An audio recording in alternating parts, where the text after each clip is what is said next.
go, gadget streaming.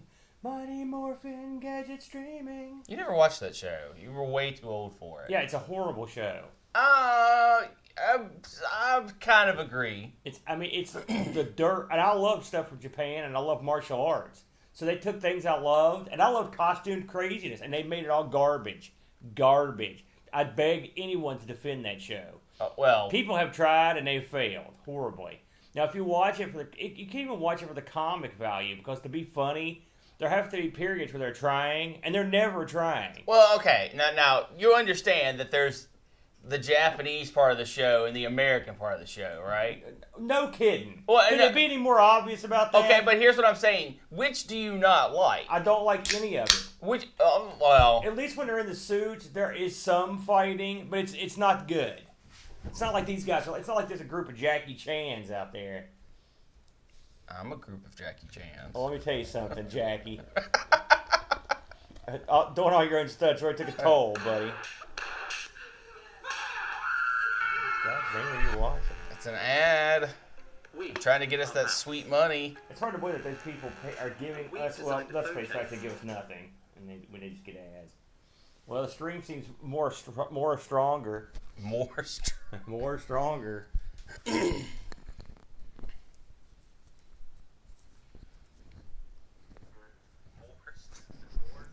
I'm glad it picked that up.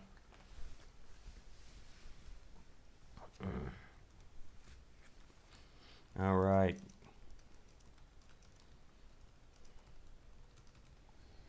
We need new pie pieces this week.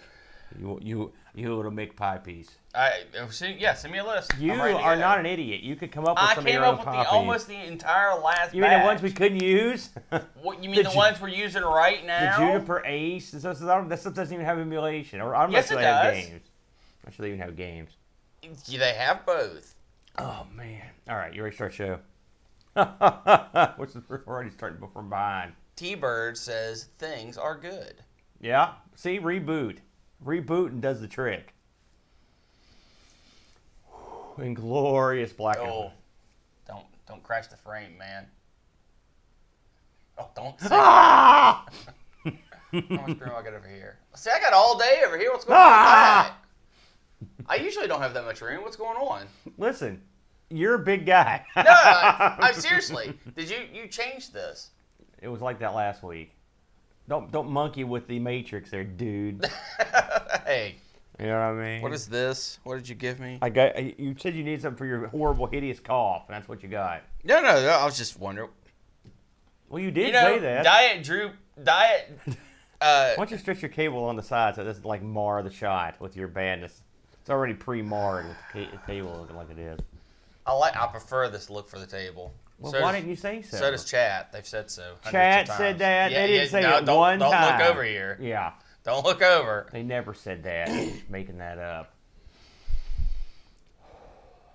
Here we're.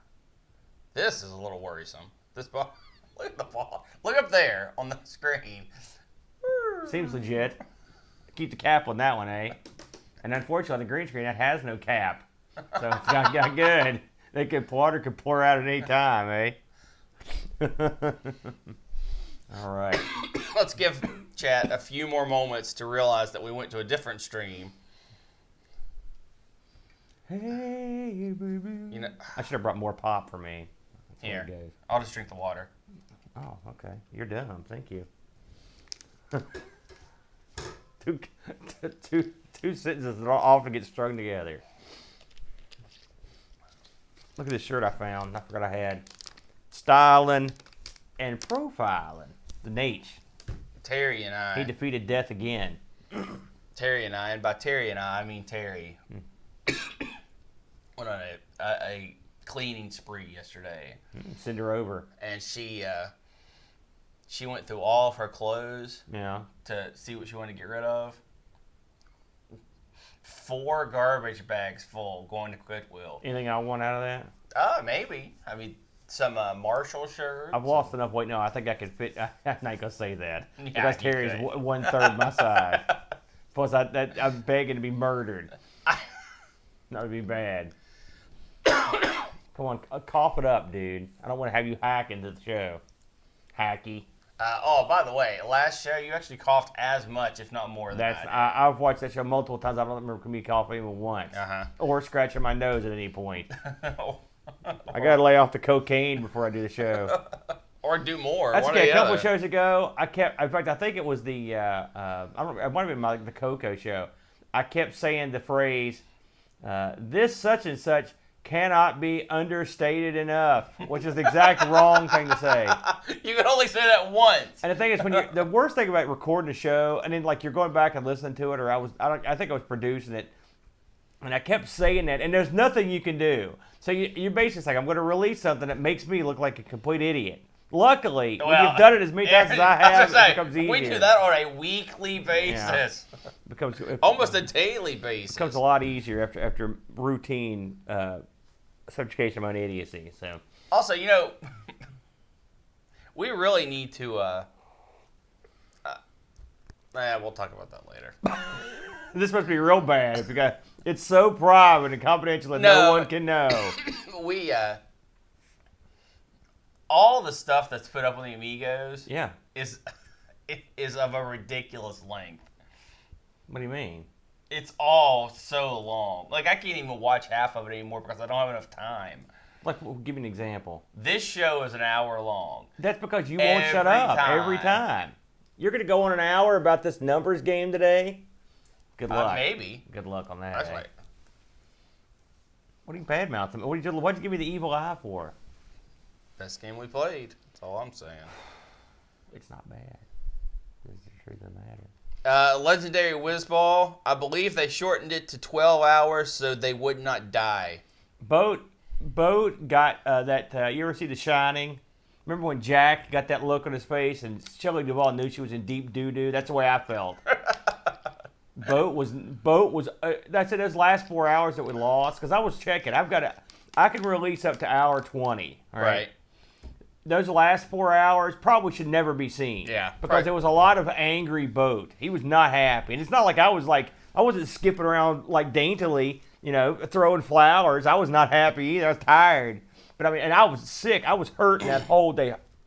For every single minute of it, I was hurt. I was in pain that whole day. Yeah. But I coped with it, okay? And Boat had a lot of additional stress. A lot of stress dump that day. Plus, he was running all the cameras and stuff. So he decided this year to tone it down, man. So maybe we'll pick up. Maybe me and you'll do 12 hours. I was going to say, the ARG November marathon.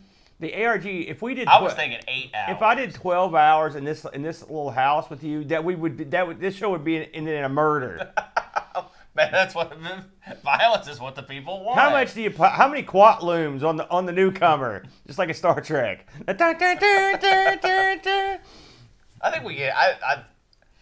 You have people donate to put pieces on the wheel. Maybe they come up. Maybe they don't. We just turn the camera towards all these consoles and go to work or stream from that. We could do multiple streams. We got tons of options in here. Way more options. Plus, it's so small, it's easy to rig cameras and stuff up. Yeah. We could have cameras that cover the whole area. Yep. Because you want to see us from all angles. That's right.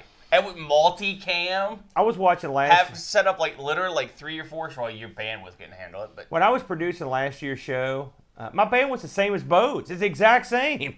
Yeah, no, I'm saying you couldn't handle 3 streams coming out of this place. Well, nobody can. But I was watching last year's, and you get to a point later on, like I'm an hour 15, I just produced it.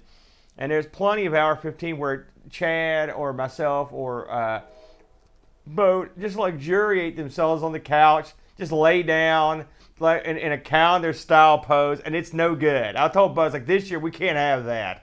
This right here will not help the charity, not one bit. to see a prostrate Chad who's exalting and in his sleepy time on the couch, no good, no good. That was no buys right there. Hey, Graham. Dr. Bliffen, unfortunately, that footage has been lost to the YouTube archives. They ran out of space storing it locally, and YouTube did not archive it. So it's off. It is for the best, I can assure you. But I will be posting big hour 15 this Legendary week. Whizball was looking forward to you murdering the Boat at the end. You know the sad thing, Wiz, if I may call you Wiz, is that at the end, Boat lost the pie challenge. Remember the pie challenge? We're getting rid of that too, hopefully, because I hated that. But so Boat lost it. At the end, I was like, and so the pie was a because remember when they hit me with the pie, he brought in a hired goon with huge Hulkster like 24-inch pythons and a big pie. I'm sure they had razors and stuff in this thing, and he smashed this through my skull. All right, to the light of millions. Right. So this time, when Boat loses, what do I get? I get a styrofoam plate that he covered in freaking whipped cream. And I just kind of pushed it on him. He went, okay, we're done. And that was it. That was in the show. So anyone that stuck around to see him get hit with the quote-unquote pie, and I felt bad doing it. Also, I felt like I was in danger. You know what I mean? This guy could kill you because he was so upset and tired. So I was just like, okay, I'm ready to go. I remember driving. How many donations did you guys get in like that final 4 hours? I don't even remember. I don't remember. I mean, it's a blur. I don't know. Was there any benefit at all? I mean, the footage is lost, so you can't go back and watch. If we got no donations, it was literally just YouTube being tortured. I'm sure we got something. Listen, we said we put our word was 24 hours straight. And the funny thing is, when I got home, keep in mind I got home at like 7:30, something like that in the morning. So then, what do? Because I was like, well, this is normal when I get up. So my body was like, you're dumb, now you pay. Yeah, so I was like, I couldn't sleep. I just staggered around like an idiot. I didn't know what was going on. And my whole day was completely destroyed. 24 hours, yeah, it blows up more than just a day. I'd do it again, though, if we want. If vote was like, yeah, we're going 24 hours, I'd have done it again. For charity, what the hell? I'll do it. The next time a couple years on your life. No, the next time we do 24 hours, it's gonna be booze fueled. I've told Boat already. It's like the next time. That's a horrible idea. Listen. I mean, I would because it even you out a little bit. No. But he can't have nothing. Just me. No. Just me. Yeah, I can handle it. No, you can't. What do you mean? I don't even want to talk I'm all man. I don't even want to talk about the last time you got drunk. When was that? It's been so long, I can't remember. No, it's been less than like 3 months. When? I don't remember that. Yeah. We'll talk over at Matt's? Yeah. Oh, yeah. I was on fire that night. We were playing Rock you were on something. Listen, I was on fire water. Can we start the show now? We lollygag for 15. That's not too bad. 15 minutes. That's a pretty decent amount of lollygagging. Yeah. See? All right. Hi, Chad. By the way. The issue here is we need to put this 15 minutes at the prior 9 o'clock spot. The internet was broke. It was our fault. What are we gonna do? Well, you need to apologize to Suddenlink because this time it was your computer's fault. No, I'm not going to apologize to it. They put me through hell. You know how much money I'm paying a month? Are you kidding me? Less than me. I don't have cable. I don't have cable TV. I don't either. What do you got? I've got the 100 meg service. Is it working better for you? No, it sucks. Okay, I never use it. I never need that much. If we end up doing a marathon, I'll up it that month. Do you get more upgrade load for that month? Well, you can up it to a gig. And what we'll do is we'll somehow get your internet over to a double internet. We'll have to figure that out. Well, if you upgrade to a gig, yeah. I'm not made of wad. I mean, we could pay for this stuff with. I want to sell some of your belongings. You've got 2 people in your house working. I'm the one-man show. And what a show, by the way. Unfortunately, we also have 2 kids in college. You got Chad taking care of that part.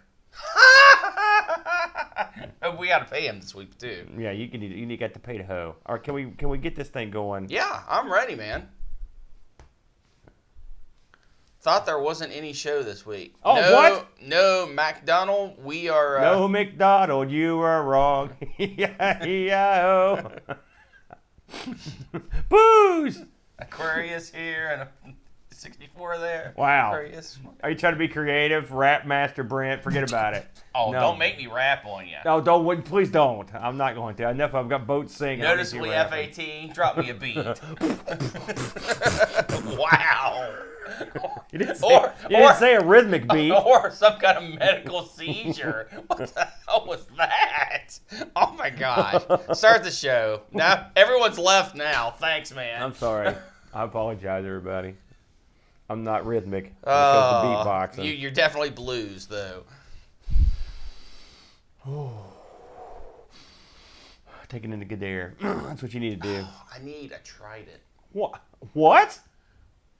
A what? A trident. Why? I've got the GameCube controller here. You want? The N64. This is like a trident. Here you Do go. we have a stick we can put it on? You can hold it like that. Well, you know what? I'll do it. It's like a Star Trek thing.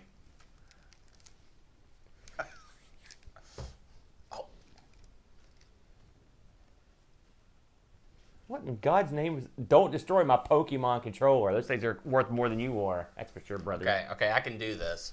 I'm starting to show. No, wait. At least let me get it up here first. You know, your bits always are just they're the worst. The dirt. Boat hates your bits. We all hate them. You ready?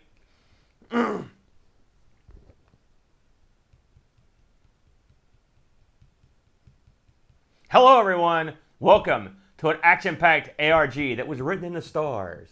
I'm Amigo Aaron, joined by a man whose astrological symbol is one star, the Southern Star. It's the Brent. It's actually the sun, because I'm so bright and happy. You're not that bright, clearly, after what I just saw. That's not fair. What a dipstick, everybody. So, if you joined us last week, we spun the wheel, and we made the deal. And this week, Brent, I know you're excited about this one. We'll be playing games on the incredibly rare Mattel Aquarius computer. I enjoyed this far more than I thought I would. There you go. Now, up to this point, Brent, yes. What do you know, or what did you know about the Aquarius computer? I Very like the unusual. song. Who doesn't? You know? That is literally my complete knowledge of Aquarius. But so you don't know anything about the and what did you know about Zippo. Mattel Electronics entries, forays, if you will, into the video game and computer industry? Well, video game I knew a bit, but computers I had no knowledge. We've actually covered a couple Mattel Electronics devices, if you'll recall, because if I'm not mistaken, your Advanced Dungeons and Dragons board games was from Mattel Electronics, and of course we've some time back. My gosh, I don't even know when. It's been a while. We recovered the Intellivision.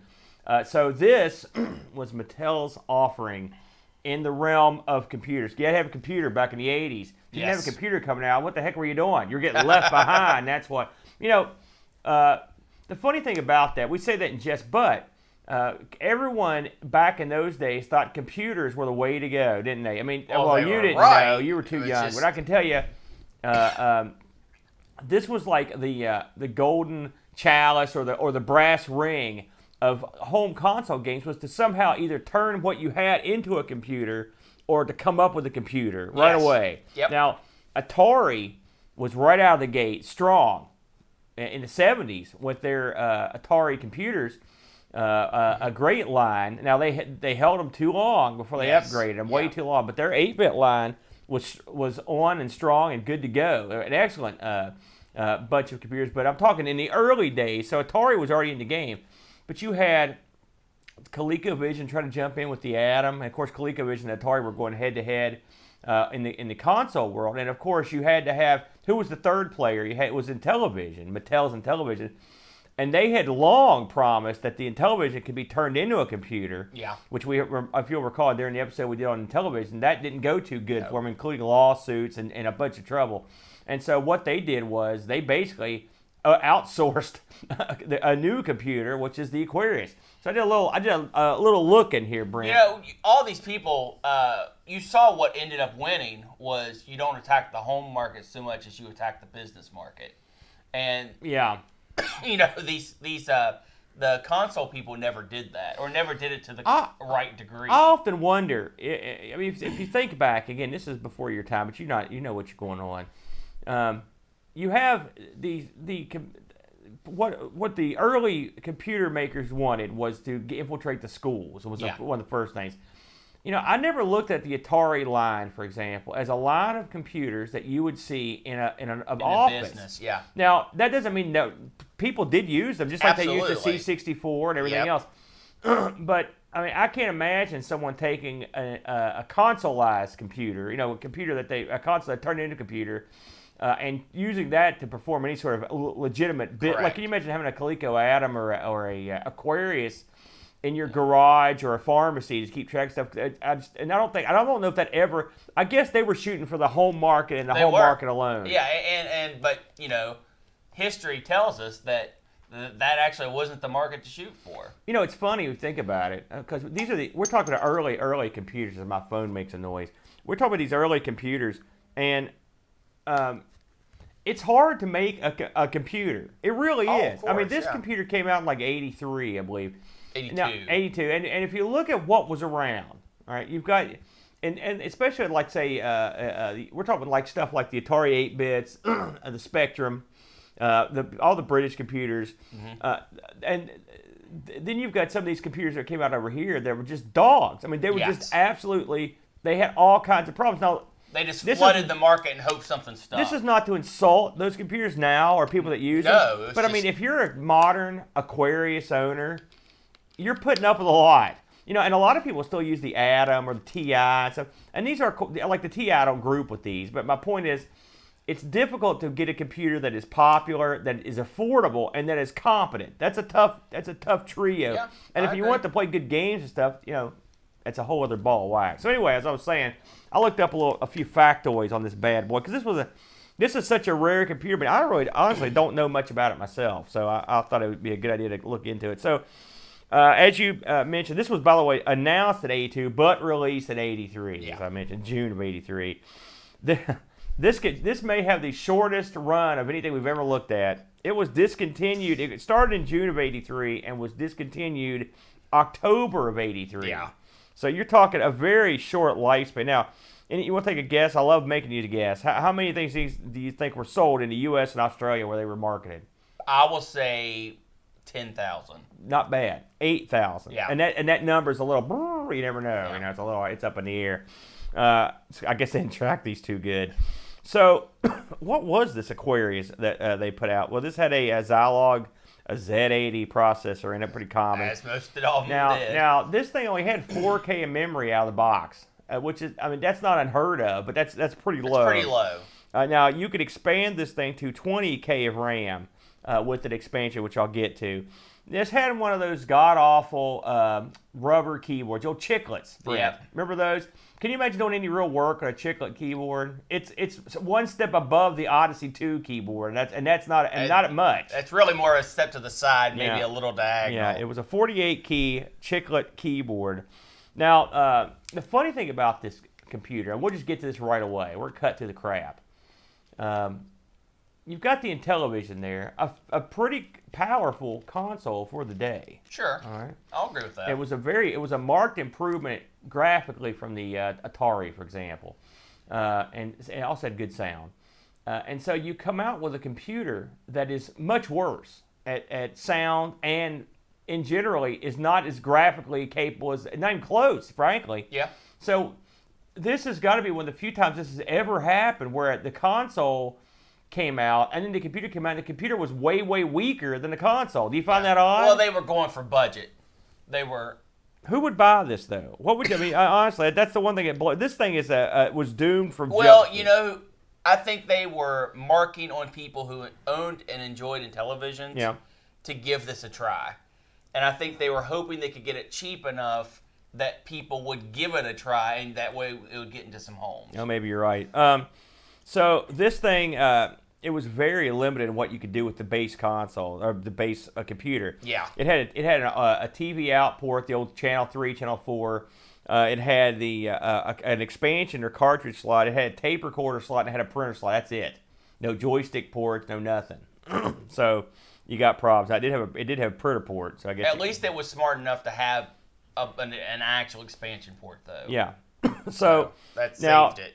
Mattel didn't design this thing. They had it designed by one of the outfits that actually manufactured Intellivisions, an outfit called Radifin. Yes. All right. Now, very important. Do you know anything about Radifin? I didn't look into them that much. I didn't, but I know that they picked up the fumble. Yeah. Well, I guess you could say that.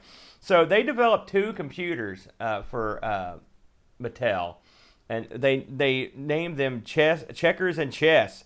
Checkers was basically the Aquarius, and Chess would have been effectively the Aquarius 2, which we'll get into in a moment. These things shipped. You want to guess the price on these back in '83? I already know the price. Oh, you already know? Yes. It's $160. Yes, it was. Now, in today money, $411. That's dirt cheap for the price. So I mean, they were definitely going in there for the bargain basement. Yeah, they were budging it on that for budget. So. Now, out of the box, the Aquarius was a 4K paperweight. I mean, there wasn't a whole lot. I mean, honestly, you've got nothing to work with here. So it often came bundled with this thing called the mini expander peripheral. All right. Now the mini expander peripheral, I would compare it. Well, there's nothing really to compare it to, but in some ways it's sort of like the car computer sidecar with the side expander with the multiple card slots. Yeah. This thing came with it. Well, except it was more like an Amiga thing actually, because it came with memory and expansion and ports. It made it usable. Yeah, you hook this thing into the cartridge slot of the Aquarius or the expansion slot, however you want to term it, and it gave you 2 cartridge slots. It gave you 2 joystick ports or gamepad ports, I guess is a better way to put it, and it gave you up to 20K of memory. Yes. So and also it added sound capabilities. So basically this thing was like a miracle unit. Yeah. And the thing is, it was right at the time. This should have been included. With all. It should have been built in, right? Right. Why they made this, they're getting chintzy's what they're doing, in my opinion. They want that low entry point, then they stick it to you with the add-ons, right? And that's what they were doing here, in my opinion. So without this thing, you were pretty much screwed. Yeah. Now, when you bought this thing, you also, like I said, we had joystick ports or gamepad ports. The gamepads on these. If you think about the Intellivision gamepad, which has like a telephone keypad on it, except they're flat but pressure buttons, and a disc, and it's got buttons, a couple buttons on the side. On the sides, right? This is like the cut rate. This is the cut rate. So if you looked at the Intellivision controller and you thought to yourself, that's way too extravagant for me. I need something for the people, low end. Because this thing was exactly the same, except it only had 6 buttons on it, and was just it was just an ugly color. It's not I mean, the Intellivision controller, people hate it, right? Some people hate it, and it's got its. I like it for some games, but it's gold. It looks nice. It looks beautiful. It's brown and good buttons are all gold. This thing is it's utilitarian to say the least. This looks like it came out this console reminds me of me manufactured like Soviet era Russia, like the Gulag. They had a bunch of Intellivision controllers that hadn't made it to paint or anything yet, and they dropped them on the floor and broke them. Like, that's good enough. Put it with the Aquarius. Yeah. And so, but these were your game pads, and we'll get a little bit more into them in a minute. A little tidbit that was on Wiki, which amused me. The people internally, the Mattel electronics programmers, they called the Aquarius the system for the 70s. Which is unfortunate because it was out in '83. '83, right. So you could tell right away they were not impressed with the Aquarius.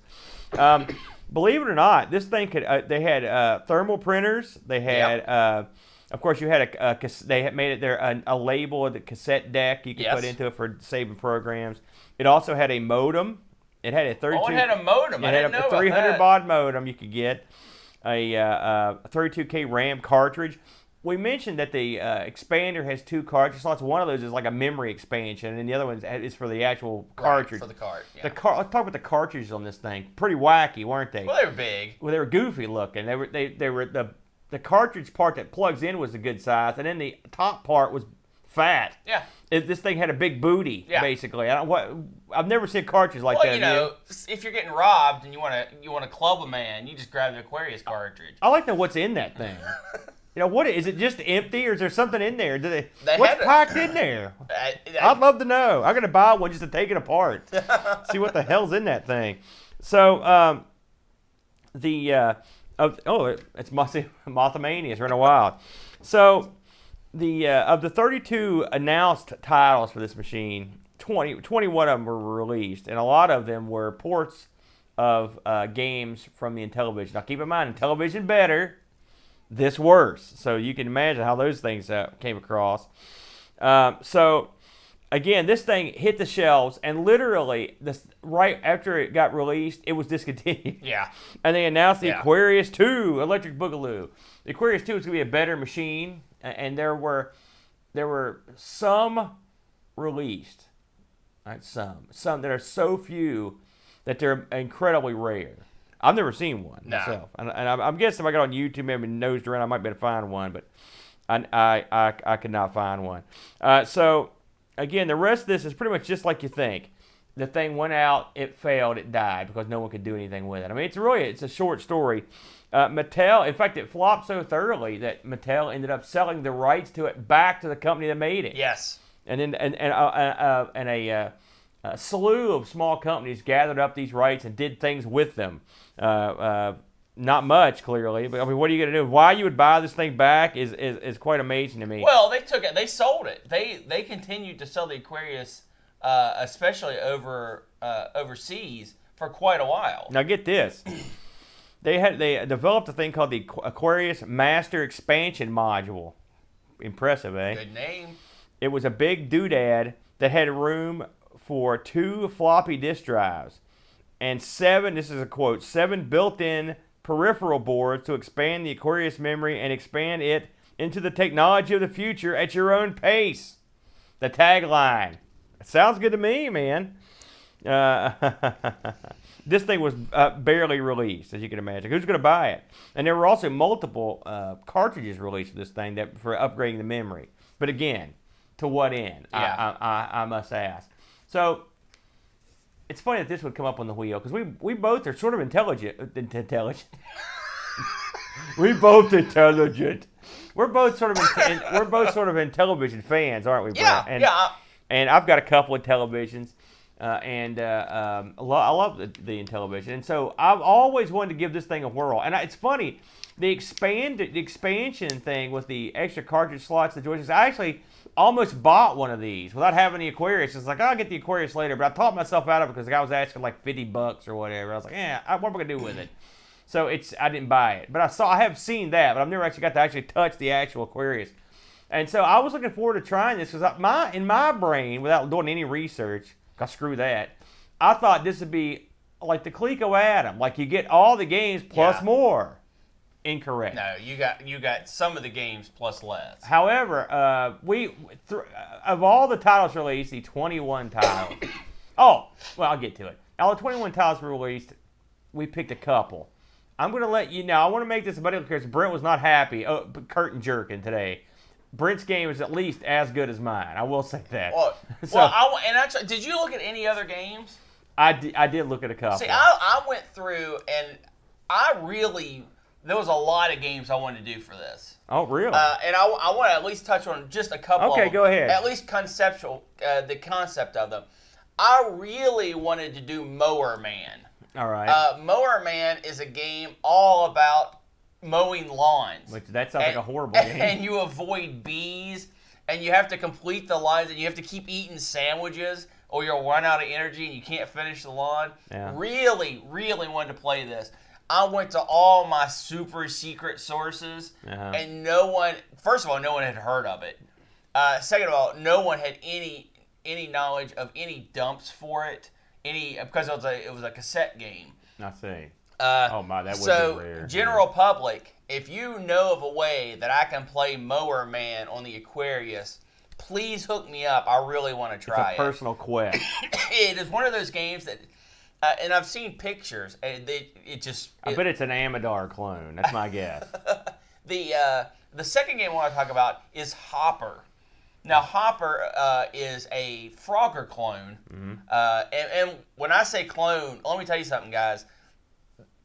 The name changes for these are so obvious. I mean, Hopper is... Yeah, it's very Coco-like. Yeah, their Pac-Man clone was called Mr. Pac. That's So just enough room in there to wonder. They didn't try very hard. But Hopper, I looked up some stuff on the person who developed it, who wrote the code for it. Yeah. And it was a 16-year-old girl who wrote the code, and someone offered her $250 for it, and she took it. And the game was a flop because the system was a flop. Nothing sold well. At least she made $250. And she walked away $250 back in '83 at the age of 16, and she never coded professionally again. Well, good for you. You should have contacted her for sure. If I would have done her game, Hopper, another game I could not find images for because it was also a tape game. So Aquarius is woefully underrepresented. It will say the YouTube, I was doing some of the pre-production. Not easy to find stuff for, and it's funny. It's supported in MAME. And so I ended up playing this in browser window. I put it on. It plays fine, perfect. It plays fine. Just because I didn't have the ROMs for it. And it's funny, with all the emulation stuff I've got, that's one thing that I've never. I mean, someone out there that has done it, but it wasn't me. So I managed to get hold of it and play it. But so hopefully, and this is probably never going to happen because it hasn't happened to this point. I would love to see this thing get a little more love. There are emulators out there for it. No love. There aren't a lot of ROMs out there. So I would love to see. Why would you like to see this get more love? Why is this of all the systems? Why this one? I thoroughly enjoyed my time with the Aquarius. All right, that's enough. So let's talk about my game Zero In. I love this game. Now this is an edutainment game, so it is made to improve your. Say that again. You said edutainment? Well, whatever. And once you play it, you're caned. Edutainment. That's a new word. It's an education entertainment game. Mm-hmm. To improve your math skills. You need this. No. You need this desperately. You need one. They need to make a spelling version. No, we've talked about that in other here episodes. we go. This is a maze game where you travel around the maze to collect numbers, and you either add the number or subtract the number from your total. And the goal is to match a target number that is predetermined by the game. All right. There are two types of numbers. There are your normal numbers that you just run into, you add and subtract, all's good. And there is a highlighted number which will add more time to the clock. Yeah. And the clock runs out, you're done. It's a 2-minute clock. Every time you pick up the red number or add it or subtract to your total, you get 20 seconds added to your clock. So the game starts out. Oh, and there's the enemy is called the Gobbler. And if he runs into you, he gobbles 20 seconds of your clock and teleports you to a different place in the maze. Not always a bad thing. Well, it is. Okay. I don't agree with that, but okay. You have 100 levels of this game. Yeah. And it starts out bonehead easy. Yeah. The numbers are like, your target number might be 10, and you've got a 2, a 1, and a 5 floating around. You go, you hit it, boom, boom, you're done. Every time you get your target number, you get a multiplier times how much time you've got left, and that's how you get your score. So you go through the levels, things get harder and harder and harder, and then they get stupid hard. And your target number is like 252, and the numbers are like 38, 51. Yeah. It's funny, I played this up to level 12, and I was like, this is too easy. No. So I typed in level 99, and I was just like, mashed. Yeah. The number, I was just like, are you kidding me? I looked at all the numbers around, I was like, how the hell do you get that? It's like instant tough, so I don't recommend doing that. Now, there are two things that if you play this without reading the instruction manual that you'll probably miss. One was you can get more time by hitting the red number. The second thing is... Yeah, I didn't know that. Yeah. The second thing is there's a key you can hit that doesn't add or subtract you, but you just pass through the number to get somewhere else in the maze. Vitally important in later stages, because it gets to the point where there are so many numbers and the maze is so tight that navigating the maze to get to where you want to get to is troublesome. Yeah, you often will just hit numbers accidentally, or right, stuff like that. Well, you can't walk through numbers. Right. You have to when you go into them, you either add or subtract, and it pops you on the other side of the number. Yeah. So you can keep going. But you can also hit this key and just pass, which just means you don't do anything. You just go over. That top would have of the number. helped. That would have helped me. I didn't know about that. The game has very little sound effects. It's all beeps and boops. It plays a little victory, doo-dah when you... it plays Camptown Races, doesn't it? I believe. Yeah, when you... it's a pretty confident version, too. Yeah, when you complete a level, it gives you a little fanfare, and you go on to the next level. The score caps out amazingly low. It only goes to 9999. Did you max it? No, but the later levels, it's pretty easy to max it. Because you get multipliers based on what your target number was. So the higher your target number is, the higher your score is going to be. I had an incredible amount of fun with this game. A ridiculously stupid amount of fun with this game. I don't know why. These type of games hold a special place in my heart because as a child, I never played them. I never played these type of... outside of Oregon Trail, I didn't play games where you. Yeah, educated games. Those are horrible games you never want to touch. Oh, I would have played this back in the day, and I will probably play this more in the future. Well, when you picked this, of course, I have no point of reference, but you said it was an edutainment title. That's right. And I was like, oh boy, it's another Brent classic coming up. An edutainment title. You got me saying it now. On the Aquarius? Oh, good God, no. And so I looked into it. And I want to say one thing, this goes with my game as well. Recall, if you will, that these games, that this Aquarius system did not ship with joysticks, gamepads. Correct. So what you got here was keyboard controls with an overlay. Yes. And I found the overlays for both our games. Yeah, and it has overlays for the keyboard and the joysticks. And the gamepads, right. Now, if you'll recall, the Intellivision had these pretty elaborate overlays that they fit down into the joystick. Yeah, these aren't. And they were real nice. These are just sort of slip in. But what they do is allow you. It shows you what keys to use. And so because I use the keyboard for both these games. Yeah. I use joysticks. Oh yeah, I do gamepad. Too. So. But they, once I found that, I could at least know what keys to hit. I sat down to play this game, and I was like, "Good God!" But I will say the music was. I thought it was pretty good. Frankly. I mean, especially for beeps and boobs. Well, it's got one voice. It's got one channel of sound. Yeah. What do you want? Yeah. And so I sat down to play this, and I'll be darned, it is. It's an idiotic sort of fun. I mean, it's very. It's hard to explain why this is entertaining. It's so basic. And the funny thing is, like the little, what's the guy's name? The bad guy? The Gobbler? The Gobbler. He's an irritating little jerk. Yeah. Because he gets in your way. And of He'll course, hover around one of those numbers you really want.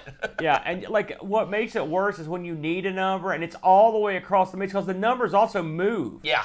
And so they go right through walls and everything they else. float around, and so you could get real close to a number and it just leaves. You're like, oh no! It's not like you're moving at a breakneck pace or anything. No, it's moderate. There's nothing I can equate this to. I mean, it's so. It's kind of like Munchkin, but with math.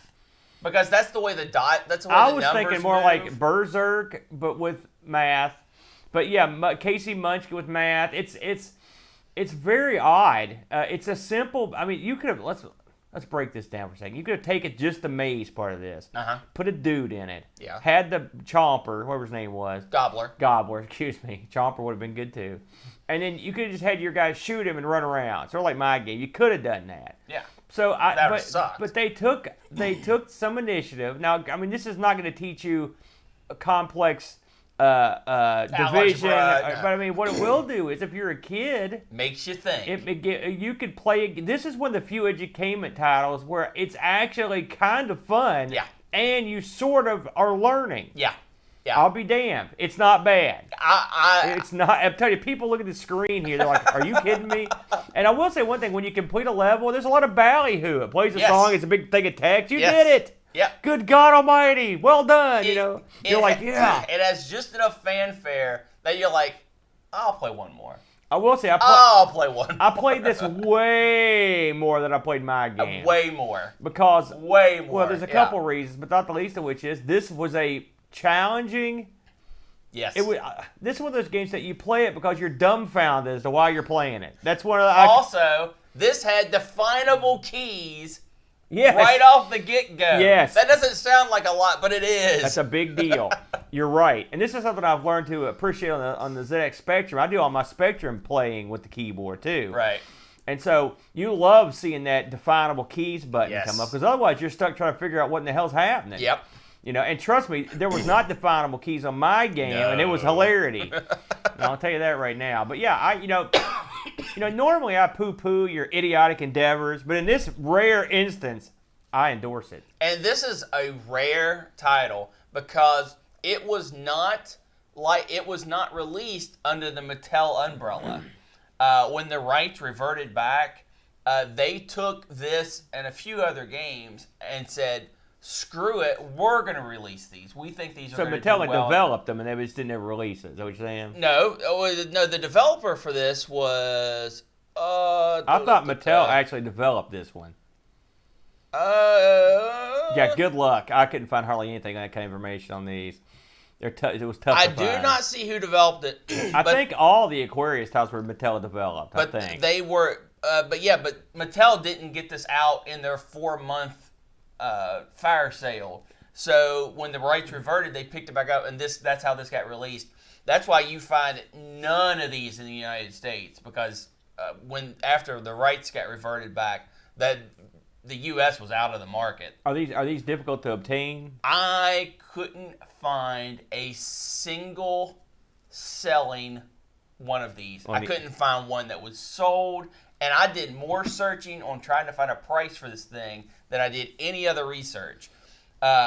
It was just, I couldn't, it's just not out there. One thing that has to be, a topic has to be broached, and this is as good a time as any, is Aquarius, wacky, failed computer, whatever. You cannot fault the box art. No, they're awesome. And much like the Odyssey had the cool boxes, the Aquarius had these at least the ones I looked at, had these absolute knockout box art. Yes. Your number game had better box art than 80% of the games I've ever seen. And it was they didn't throw the whole education thing in your face. It's education because if you look into it enough. But the hero is this kind of futuristic looking guy with brown hair. Looking, a hero, and he's holding numbers in his hands. Yeah. He's like grasping, like Because you could see a scenario where this could happen in real life, and that would be your guy. I must escape this maze to the numbers. But and similarly, my title has a really awesome, amazing, like way past what it deserves. Yes. Artwork, amazingly good artwork. So I think we both can agree this was a fun surprise on a system that most of the surprises were kind of depressing. I gotta tell you, if you're going to, I have not played I've played very few of the Aquarius titles. I've played a few. I played 4 or 5 of them. This one is a must play. Yes. And the reason you must play it is just to experience the weirdness of it. That's right. And now, we got a user review on this too, don't we? I don't know. Let me have a look. One thing about a game like this, and I wonder if this had ever been done on another machine. You know what I mean? It seems like something that's kind of obvious. Seems like it would be pretty easy. The thing is, I don't know of any title that does it quite like this. I should have known. Our good buddy, Graham. Yeah. W. Let's see what Graham has to say. I had to help him figure out how to actually play these games, but he figured it out. Graham says, in terms of zero in, a maze game with the aim of finding the numbers and then selecting the appropriate math sign to reach the target number, all while avoiding enemies. I actually really enjoyed this game, and if I was younger, learning math this way would have been great. And this game isn't as easy as it might sound, as some numbers move between the maze, and you don't always get the number you want, so you might have to mix up your math signs. I like the doo-dah theme, too. Even my daughter, who is almost 11, liked this game. 8.5 out of 10. Bam! 100% agree with all of that. There it is. 100% agree with all of that. Now, did you find yourself subtracting more or adding more? Well, it depends. Well, you have to add to get up to it, of course. Yeah, I usually add. I did everything I could. I got unmolested, sat down and played it. I got to, I think, just playing it straight through. I got past level 20, I think, at one point. I kind of did what you did. I skipped around, though. I played it up to, I think it was about 20, and then I was like, I need to see where this goes. Oh, I was like, you want a real challenge? 85. Yeah, that's it. I mean, and the thing is, I'm sure it's a steady ramping. Sure. But I mean, you could say I'd like to see the man who goes sit down. Hey, where's the speed run of this? Attention, speedrunners! Here is your game right here. If you speed run this, you're a man. Yeah, you're a math teacher is what you are. So yeah, we endorse that game. Did it have any reviews or anything you need to talk about before we move on? I think we are ready to talk about your game, and you chose. Right. I chose an old favorite of mine, the old Night Stalker. Now, oh man, when I saw that there was a Night Stalker release on the Aquarius, I leapt. Oh, like a puma. I was in, because remember what cool name? It's not a puma. Now, we've never spoken about Night Stalker, I don't think, on the show. But oh yeah, we have. Have we talked about Night Stalker? Because it's my favorite television game. Well, Night Stalker is a great game on the Intellivision. It's a beautiful game. It was is it your favorite television? It's in my top 5. It is. I would say I like Intellivision baseball an awful lot. Yeah, so that's that would probably also be really number good. one. Intelligent football is okay too if you get the playbooks. Yeah. But Night Stalker, a simple concept. It's actually, in some ways, it's very similar to Brent's game. You are in a maze, and you are tasked with going around and shooting the killer robot that's on your tail. Right? I mean, simple. Now, this was an Aquarius re-release, if you will. They redid it for the Aquarius. This came out in 83 and cost a whopping $29 bill. So did mine on release, $29.99. So, seemed to be the standard Aquarius price. And this did come in with the it came with a manual cartridge and the keyboard and gamepad overlays. Now, let's talk before we get into this too far. Let's talk about the controls in this game. This is one thing that I've always not liked. I don't want to talk about it. If you emulate the Intellivision, we talked about the N64 a while back, and the Intellivision is eerily similar in some ways. Oh yeah. If you don't have the actual peripheral joysticks to play the games, you're in a whole world of pain. Yeah. Because what they would do is they would use that keypad as in-game controls for some game. And this game here is one where it actually is a real pain in the butt to emulate, because in this game you use the disc on the Intellivision, you use the disc to move around, and you use the buttons to shoot in any direction. Now, the good side of that is you can run one way and shoot the other, a la Robotron or something like that. So it's effectively emulating. It's a dual stick game. Right, but the bad side of it is if you don't have that controller, you're going to have problems, because you have to, and various emulators handle this in different ways, but I've not found too many that handle it very well. No. Now with MAME, what I like to do is set on the computer or the arcade machine. I've got this set up literally like Robotron. Yeah. I just run around and use the joysticks to shoot, and that works great, by the way. Sure. So this thing has a smaller gamepad, and so it's even wackier. The controls are even wackier, because you would have thought, well, they're reprogramming this thing for the Aquarius. We'll just get rid of that and let you shoot in the direction you're going or something like that. And you could get away with it. It wouldn't mar the game to do that. No, screw that. Or they made it with the keyboard controls in mind, not the controller. Well, let's talk about the keyboard controls. They're horrible. Well, I mean, you have to, again, we don't have an Aquarius, and so their keys are they're not exactly like a modern keyboard. So just playing this was an interesting experience in trying to find out what the keys did. Yeah. And I finally went and got the keyboard overlay to play it, because you've got your hands. This is before there was any sort of staining on where the keys went. And I believe the keys you used on this was to, I think to move, it was the comma, M, and JKL, I think. Yeah, it was a diamond pattern. And then to shoot, it was like Z, A, and it was a D, C, S, X, F. It was real bizarre. Really, yeah. Now it's funny how quickly your brain can attune to something like that. And after a while, I was going around like it was nothing. I was like, I got it. But it did take me a little while to. And so that's something, if you're going to emulate this, you want to keep that in mind, because a lot of people emulate Night Stalker, and I've seen this in videos. They'll put up a video review or something on Night Stalker, and they're like, "Why can't I shoot? What's going on?" Well, that's because you don't use the button to shoot. And so there's a little tidbit for you. So so this game was designed by a fellow named Steve Montero, and it was released on Intellivision in '82. This also got ported, by the way, Brent. Did you know? I didn't even know this. I've never even tried this version. There's an Atari 2600 version of this called Dark Cavern. and it's released under the M Network label. That was Mattel's Atari label. So that's kind of neat. And get this, I didn't know this either. There's an Apple II and a PC version of this as well. Yeah, I never knew any of that, man, until I looked into it. So here's the way this works. You are in a maze. The maze is always the same. Yeah. You Bad part number one. Yeah. You run around, and you are trying to avoid various critters, and you're also trying to avoid a killer robot. Now, in television version of this, you're in this it's almost like a cavern. It looked like an underground cave. There's it's all pointy and jagged and cool looking. It was a cool looking thing. Awesome. And then up in the upper left hand corner of the screen is a spider web up there. Now the webbing in this is considerably different. We'll get to that in a moment. But in the television version, it looked like a white spider web, and the background was blue. And you ran through this dark area being chased. Now your opponents in this, you've got you got bats, you got spiders, and you've got the robot. All right. The bats and the spiders don't kill you; they just stop you. Yeah. And the robot, bite and annoy. I will tell you, that's just, you might as well be dead, because often the robot will come down and blow you away. The robots in this are not stupid, and they get smarter as they go. And they're real smart. So something else about this game is when you start off with it, you have no weapon. Nothing. You're in this impenetrable bunker. Okay. Yep. Now I always wondered if the robots keep coming, why ever leave that bunker? I would think it'd be cool if they'd added something what they should have done is added supplies to the map that you had to go get.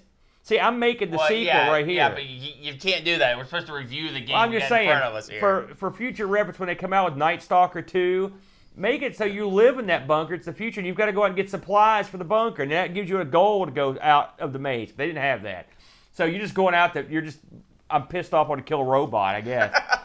Because I can't think of any other reason to leave that bunker. Because you can't escape the maze, so you're bummed. And the robots never stop coming. So anyway, you go out, and you have to go get the gun icon. The gun icon will be sitting somewhere in the maze, randomly. Sometimes it's right outside your door. Yeah. Sometimes it's on a far corner. Sometimes it's real tough to get. You only get 4 or 5 shots with the gun before you have to get. Yeah, so you can't just go out there and go bananas. And so there's a strategy to the game. There is. Why are you laughing at that? There's a strategy for the game. By the way, this game was the only game ever created by Steve Montero as a programmer. Think about that. This is the first and only game he did, which I think that's kind of cool. So you go out, you get your gun. Now it's time to fight this robot. Well, how hard is that? Pretty hard. There's a bunch of different robots. We're going to go through a couple of them here. So you can kill the bat by shooting the bat. He's dead. You kill the spider, same thing. You shoot him, he's dead. The robot dies, but he's replaced by another robot. And after so often, the robots get tougher. Yeah. All right, so you've got the gray robot. He just basically moves around and shoots. He shoots at you. He's competent. He's competent, yeah. Then you've got the blue robot, and these robots change when you get to a certain point total. All right, the blue robot comes out, and it's more intelligent. And then you've got the white robot. He comes out at 15,000, and he's real tough and requires you to shoot him extra times. Yeah, multiple shots. You got a black robot. He also requires you to hit him extra times. And this guy has bullets that will shoot. He can shoot your bullets basically out of the air, which is cool. Then you've got the invisible robot. Enough said. he's just like the black robot, but he's invisible. So you run around and shoot this guy. Now, I knew all this stuff from playing the original. Sure. So I wanted basic bear. I wanted to see how this compared to the original, and with its computerized, update ground, it compared horribly. The maze looks like it's a red beaded maze. Let's go with that. It's garbage. And it's not good. It's not nearly as cool looking as the old one. I thought the spider looked pretty good. It looked pretty good. And the webbing was okay. No, the webbing was horrible. Well, the webbing in the other game is a different color, and it looks like a web. This looks more like a net. But I mean, some people might say that the webbing looks better. I mean, some people might say that. Yeah, a blind person. Well, I'm just saying. It depends on your point of view. Your guy, the the guy you played in the original game was almost the encapsulated the Running Man Oh, logo of the Intellivision. He was awesome animation. Yeah. He had awesome animation when he ran. Well, awesome for the time. This guy is less cool. He's not as good looking. He's okay. And the robot's not as good looking either. Something else, the sound in this is not nearly as good. And the first one, there was just like this steady beat going on. It was like atmospheric. And the robot made his shots were always going off, and they made these really weird noises, you know. In this one, it's just it's not there. No. It's not there, man. And I was stunned, to be honest with you, because this is one game I have always wanted to try. It's a letdown. It's basically the lighter, lamer version of the original. What did you think? Clearly you weren't very impressed with it. But I mean, you went into this probably thinking the same thing I did, didn't you? I played this after I played Zero in, so I was riding kind of high. Actually, this was the last game that I played for the Aquarius because I checked out a few other titles as well. This was so watered down from the Intellivision version that it was inferior in every single possible way. Controls, sound, graphics, and gameplay. And because of that, I didn't want to play it. I played it for as long as I could stomach, which was about a half an hour. It got to the point where I wouldn't die, I would just quit. I mean, I thought it was pretty challenging. I will say that. Do you control this with the keyboard as well? Oh, yeah. So how long did it take you to get the controls down, or did you ever get them down? Oh, it wasn't bad. They're laid out stupidly. Yeah. I mean, again, it's not their fault. It's different. It's a whole different computer. So. Not being able to go into the lower left-hand corner because that's where your score is, but they don't wall it up. It looks like a passage you can go into. Really annoyed me. Just all it would have taken was one little section of wall to make it look like you can't go in there, and it would have been fine. But they left it open, which was a dumb choice. Of course, you can't go back in your bunker, which you could in the Intellivision version. I could go back in the bunker. Oh, I couldn't get my little guy to go in there. Yeah, he went back in. I struggled with that. So, which for me, it became a complete run and gun. But it was like the AI was good. I'll give it that. You could go back in the bunker. Yeah. I could never get him to go back in. I'm sure I got him back. I mean, it's not like I did it over and over to get it back in there. It's normally once I come out, I don't go back in. But I'm pretty sure I can get it back in. Yeah, because I tried to dodge a bullet that was being shot at me across by going back into the bunker. Sounds like you're inept. That's what I'm guessing.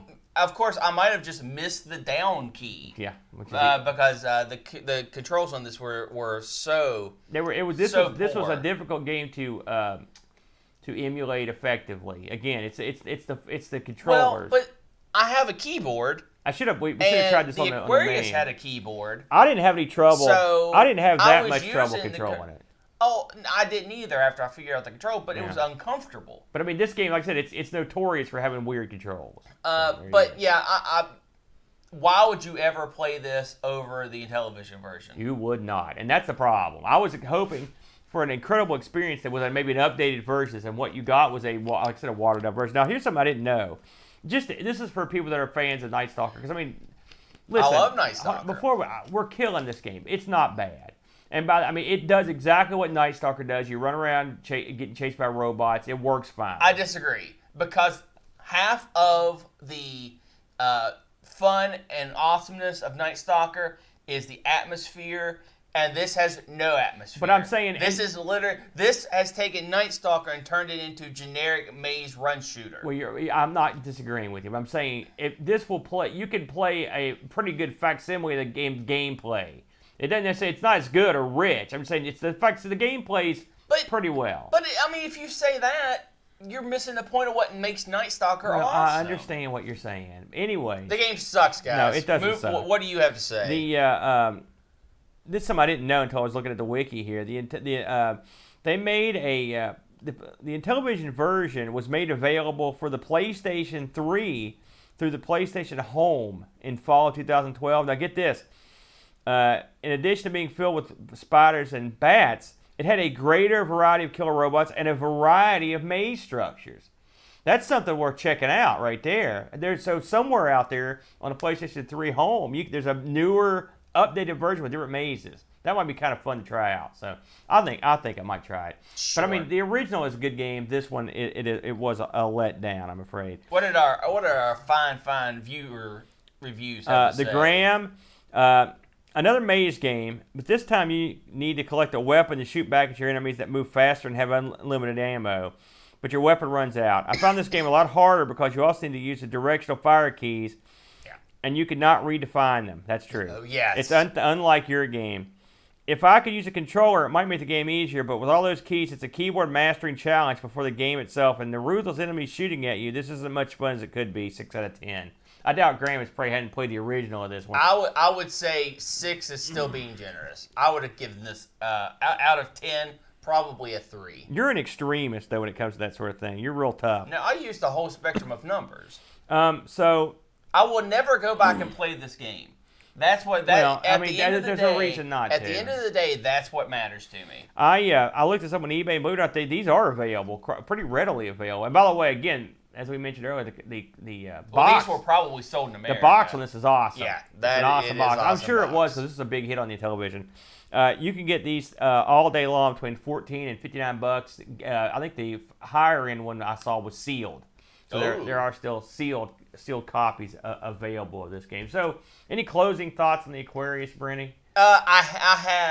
It was a brief jaunt through the age of Aquarius, but I enjoyed almost all of my time. I enjoyed learning about it. I enjoyed playing most of its games. It's unfortunate that it has not had as much emulation or preservation as other systems, and hopefully that will change. And I think one of these days, if I ever pick one of these up, we may come down this road again. Yep. One thing that we'll do time after time, though, is spin the wheel. Let's get it going. Whether we want to or not. That's right. Now, tell them what we added this week, Brenny. We added Mega Drive. This is games that would have been exclusive for the Mega Drive. So that's right. A bit of a twist. Yeah. So these are basically the Mega Drive European only releases. Here we go. It's a good spin there, man. All right. Oh my gosh! It's finally happened. The Channel F. Channel F. Now Brent's already ready for the show. I completely forgot even what game I chose. Tell the people what you did there, dummy. many, man, I don't even remember what episode it was. It was a long time ago. 30 or so episodes ago, I thought the wheel had spun Channel F. So I had done all my Channel F research. Despite the fact we didn't say it spun Channel F, and it never, it didn't come up. It never came up. So I reviewed a completely, I had a crunch time, because Aaron was like, what do you pick? I was like, I'm picking this game. He's like, no, you're not. That's not even on the system. I was like, what do you? So we had a big fight, and it turned out we were looking at 2 different systems. So I'm looking forward to the Channel F. I got to go back and find all my notes. Yeah, Channel F. It's funny. This is a system that actually predates the Aquarius by a couple years. This is the legendary first cartridge-based home console thing. And this one, I actually have some experience playing some of these games because I went through and played them a while back. So this should be a good time. Excellent. And they don't have a huge library either, so we should have some interesting times looking it up. Hey, before we go, just a couple of plugs in. It's been announced, Brent, the Amigathon 2019 will take place July 20th, 2019. Me, the boat, you, probably a cast of thousands. Yeah, whoever shows up will all be descending. All eyes on the internet will be descending and looking at the Amigathon. We'll be raising money again this year. I believe it's for the Children's Miracle Network. I think it's the same outfit. Last year we had a real good go of it, and we're hoping for more of the same. Now, if you are interested in sponsoring a segment, you can drop me a line at argpresents@mail.com, or you can go over to everythingamiga.com and click on the link there. They are filling up quickly with people sponsoring games, and they can give you the full rundown on that. It should be fun. I believe Bo told me that we've already raised nearly $500 in just people sponsoring games. We've had a lot of generous people donating, $50+ and if you can only drop a $5 or even a single on us, it all goes to a great cause. So it is something that is definitely worthy.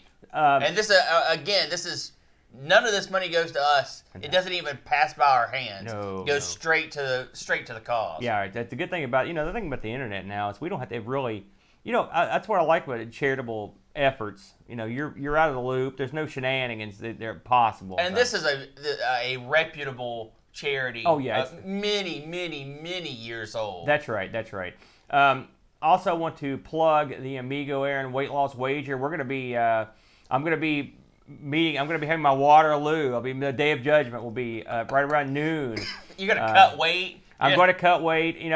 Listen. It's I'm not gonna make excuses, but it's been steady, and I'm doing the best I can, and I'm hoping I can drop. I've got a month to go bananas and drop some more weight. To be fair, is the wager going to be the day before? No, it'll be during the show. We'll be doing it. Oh man, that does not sound like a good idea. Well, that's what we're doing. Noon. That way, after I weigh in, I can just eat whatever I want. He's gonna be chewing on table legs. That was Boat's idea. So hey, listen, I had a pretty good run, to be honest with you. And hey, it was a wager, so I'm gonna fulfill my end of the bargain. But if you're interested in kicking in a few bucks for every pound I lost, I should have allowed for people to bet against me too. That would, more jerky types. But you can go over to everythingamiga.com. And you'll see the Amigo Aaron weight loss wager icon. Just click on that. It'll get you started on how to kick in a few bucks on the weight loss wager. And that's going to go to our overall total. I believe Boat said his goal this year, since we're only doing the 12-hour Amigathon this year, was to raise $2,000. $2,000's our goal. So we're hoping to smash it. And we did real well the last 2 years. And we always have a good time, don't we? Until we don't. It is. It's a fun time. And so this year it should be a little bit easier since it's shorter. So we'll have a good time. And me and the Brent here, we talked about doing a little something ARG style somewhere down the line to pick up those last 12 hours maybe. You want to say hi to anybody in the chat room, Brenny? We've had a pretty active chat. We have T-Bird, Duncan Styles, Dr. Blowfin, Jason stopped by. Dr. who? Blowfin. Dr. Blowfin, okay. Okay. Struck me as funny. Necronom, Nak ZR, Volchek from Russia. Nice. How do you know that? Is that his name? He said. Because I like if that's his name. I'm Volchuk from Russia. Free Lunch stopped by. Necronom. He came in twice. He did. Legendary Whizball. Graham, of course, making an appearance. Always nice to see you, Graham. Thank you again for reviews. We always love reading someone else's opinion on this. It's always nice. Very good. So, I think we've dawdled enough, Brent. Hey, we're bringing this one in under an hour. So, everybody take a drink. We will be back next week with Channel F. And until then, bye for now. We're out. Woo! Give me that. You've I don't know what's gotten into you. Your coughing is worse than ever. Man. It's the worst. Am I wrong, Chad? He's killing the show with his coughing. Dude, I have this illness, you ask Mom. It doesn't go away. It just beats on you. Mom, where did Mom go to medical school at? Ask Mom. No, she has the same thing. No. I was just with Mom and hear coughing like that. She did. Yeah, that's because she got over it. Well, she had it for like 2.5 months. Go take what she's taking. No. She got treated for pneumonia.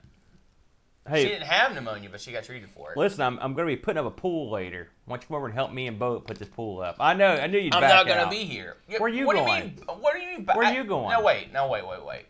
He's backing out, guys. I can't back out of something that I was never Listen, informed you were about. penciled in on this project months ago. Also, why are you putting that godforsaken pool back up? It's a new pool. Why? Because so Luke can have a pool. It's not godforsaken. It's not like I'm saying it's a cauldron or something. It's a proper pool. What's wrong with the pool? You love putting up pools. No, I hate putting up pools. They're the worst. They're the dirt worst. So we'll be. I don't know if did I tell you I was going to. Geo's Lake, yes. I give it a spin. It was ridiculously. It was rewarding. What? It was my game. it was rewarding when you played. You felt good when you beat a level. That wasn't baloney. I actually enjoyed the game too. Yeah. It was surprisingly good.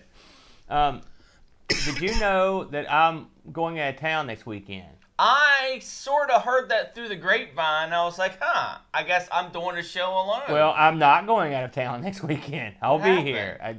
Plans changed, so we'll be back at it. Same bat time, same bat channel. So yeah. Okay. Yeah. So we're good for Channel F. We'll be right there in it and get it done. So can we play? Oh, I guess it's copyrighted crap. What? I want to play Axel F. That's as good. our intro song, but we'll get You should see that. You should see the phony baloney I used this week to get Age of Aquarius on the show. I went through about 20 different versions trying to find one I could use without getting copyright bitten. Some of our shows getting it. I know nobody stays and listens to credits, so literally it's just me screwing around because I try my best to have a song at the end that makes some sense with the show, and this one was obvious. But you can't just put the song from Hair up there to nail you. So I looked at the Boston Gay Man's chorus. I listened, which was a good version, but it was all this stuff had copyright. I was like, I was going to take it down. And some of our shows get nailed. Yeah. We've had 2 shows I could think of. I know. One was Action Max because I had to use I Want Action Tonight, so I put that on there. I didn't even try to hide that one. And the other one was one that Boat. It didn't get flagged the first time, but Boat went in and up the sound on it, and whatever he did caused it to get flagged the second time. But I don't care. Sometimes I just don't give a crap. Well, but you need to be careful with that kind of crap. No, it's cool. They're cool with it. They don't care. It just means that show can't earn money, so we're not going to get the 4 cents over the period of 10 years we would get from these things. Well, oh, there you go. Yeah, there you go. But but this one I've got most of the show already produced. So I just got to take this video, stick it in the can. Wham, bam, Bob's your uncle. Bam, done deal. I'll have it ready to go. And I should have mentioned we're going to be releasing another episode of, we need to cut a video for Amigathon. I'm glad you're still here. We're going to do that real quick. But I wasn't here for this part of the... Yeah, you were. You were still around. No, I wasn't. No, you were here. Trust me on that. Let me look this up real quick. To entertain the people while I look this and do some homework here. Entertain. You're not being entertaining. Come on, cough.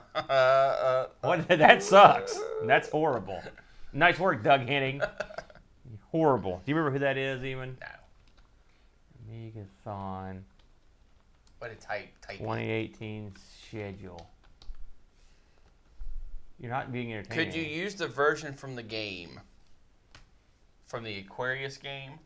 What game? Or, well, you could use the little startup sound that the Aquarius made. Oh, yeah. Yeah, I could put Camptown Ladies in there, I suppose. I didn't think about that because the other one was too obvious. My God, everything is hard all the time with this internet. Nothing is easy. Maybe this is it. Maybe we'll just shoot a generic promo. This is it. That's what we should just do. We should just shoot a generic promo. Yeah, screw it. Let's just shoot it.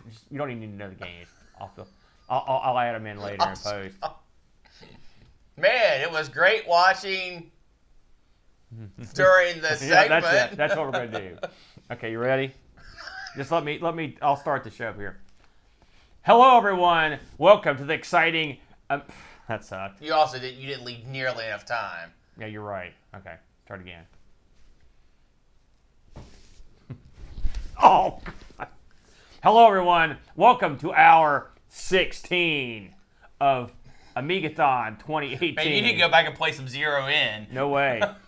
I'm Amigo Aaron, joined by the man, the myth, the legend, the bearded one, the Brent. I guess we're both the bearded one, theoretically. So, thanks for joining us for hour 16. An exciting hour, Brent. Yes. This is when it all came together. It was. Now, what was your favorite aspect of hour 16, Brent? Oh, I would say playing was probably the best part. I totally disagree with you. The thing that I enjoyed the most was... That's for sure. Well, okay, that's fair. That was pretty good, too. Now, people were getting kind of tired in hour 16, weren't they? Yeah. I'm kind of tired now. I'm just thinking about it. I'm exactly the same way. You know, the one thing that blew my mind is that we had been at this for 15 hours, and we were in our 16th big hour, right? 16 hours.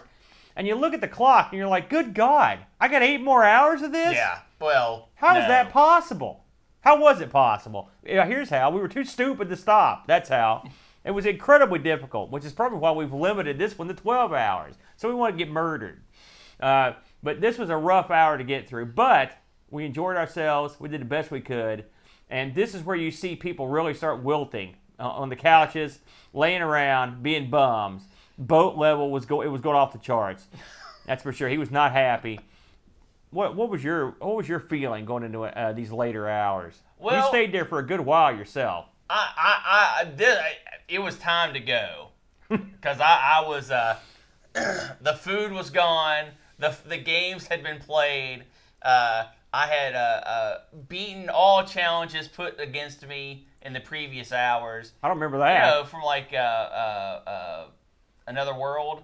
Uh-huh. Like, get to this screen and we'll give you more money. I was like, okay. Yeah. So I had felt it was my time to mosey on out. I just remember you sort of being a dead weight for most of the previous 15 hours. Just sitting around, taking up space. Really, with no participatory insights, no fundraising expertise. Just sort of like a paperweight, yeah. Well, okay. Mm-hmm. That's the way I remember it anyway. So, sit back, relax, pour yourself an adult beverage. As you watch myself, Cast of Thousands, play our favorite games, tell them the games. Hey, wait, I told you it was. And don't forget, enjoy and adios. There it is. I like that. That was perfect. That'll work out great. We should just do that for every one of these. I got to go in and edit in Mr. Brad. That's it. We're done. No, oh, yeah. We were streaming. I forgot about that. I guess we should explain what was happening. Sorry, guys. Don't look behind the curtain. You know, this is a beautiful backdrop like Paul Kitchie did. It was beautiful. He did a great job. Isn't it nice? Oh, yeah. Why don't we ever stop using this again? This looks awesome. Well, I mean, you've got to mix it up. No, you don't. Look at that. I Why can't I have that room? Well, I can think of a few reasons. Look at that slanty window. That would be awesome. Don't I? I could print those posters. Listen, you never see me glean the cube. Ooh, I can glean the hell out of that cube. Oh, yeah. I can... What? Also, you know those guys that ride scooters around on those tracks? Those guys look like geeks. I've never liked that. Listen, get a skateboard, geek. This isn't scooter time, you know? I don't like those.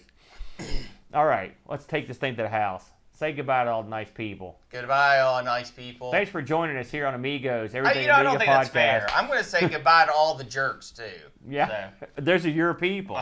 No, you're like the people. Moses of jerks. You've led them through the jerk desert so they can hassle all the jerks, all the poor non-jerks on the other side of the desert. Well, nice work. You have 10 commandments of jerkdom.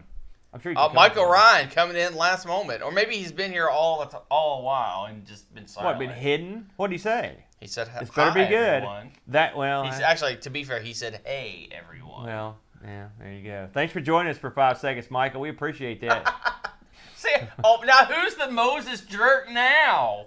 What, that put me over? Man, you know what you're doing? I don't. You're parting the audience. That's right. And you're pushing him right out to somewhere else. Listen, Michael knows I'm cool. Come on, we're tight. It's all right. He's swimming in the Mediterranean. Holy cow. I'm turning on you, Michael. I'm getting ready to put a 14-foot Walmart pool in my backyard. And this guy's swimming in the Mediterranean? Are you kidding me? Can you spell Mediterranean? He can, so I can just read what he spelled. That's not the same. I'm into the stream. Goodbye, everybody. Bye. Adios.